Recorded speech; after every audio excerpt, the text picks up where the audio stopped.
Tell the folks like what you did with what was your flower company? What's the name of It your? was called World's Happiest Flower. Okay, so I'm gonna paint the picture for you guys. All right. He wants what was it? What was it that you wanted to buy? It was a computer, right? It was a PC, yeah. It was a sick computer, and it was like $1,000. There was other kids in the neighborhood. What were they selling? Like lemonade? They were doing lemonade stands. How much were they making off the lemonade stands? Not a lot, because they used a lot of people. There was like 10 guys, and they split it. I only made like $10, and I did it for an entire day. Entire day, $10. So how many days would you have to work to get you'd have to work 100 days straight to try and get that $1,000. Not good. So what was your idea with this? What we talked about the flower idea? So my idea with the flowers is that I would go and get a bunch of flowers, like 20, 30 flowers, and I would go around, like knocking on people's doors saying, "This is my pitch." I think I remember it. It was like, "I'm Anderson, the world's happiest flowers. Would you like to purchase a flower to brighten up your day?" Yes. I would try to get people to buy my flowers, and I would go around with like a little bucket. Yeah. And just go around the whole neighborhood. And I think one of the keys is you weren't too cool for school. What did you wear on your head?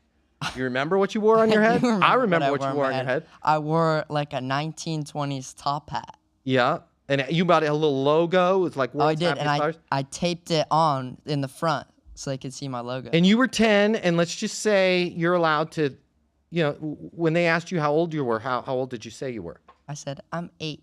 Who gave you that advice? My sister. And why do you think you made more money saying you were 8? I think people like saw that I was younger, and they were like, "Oh, look at the little cute kid coming to my door," and they wanted to buy my flowers. I agree. And how many days did it take you to buy that PC? I would say not as many as you think it would. I can't remember the exact amount of days, but I think it maybe like 15 days of going around, like a few hours. $1,000. Yeah. I think the key was your pricing. Do you remember what your pricing was? It was I think it was like a single flower. Maybe it was cheap, and then you could buy like bushels. Yeah. And then I had these like special flowers that were more expensive, and those were like $15 or something like that. I don't remember the exact price though. And you sold a lot of them? I did. I sold it. Remember, there was one time I remember you had to go like to the store and get me more flowers because I was like on such a roll. I sold out within like the first hour. I love it. And you set your price high. You played into these are happy flowers. You had the freaking top hat, and boom, you destroyed it. You crushed it. You had the computer and the lemonade stand kids. I think a few of them wanted to try and steal your idea, but it didn't work out too well for them, did it?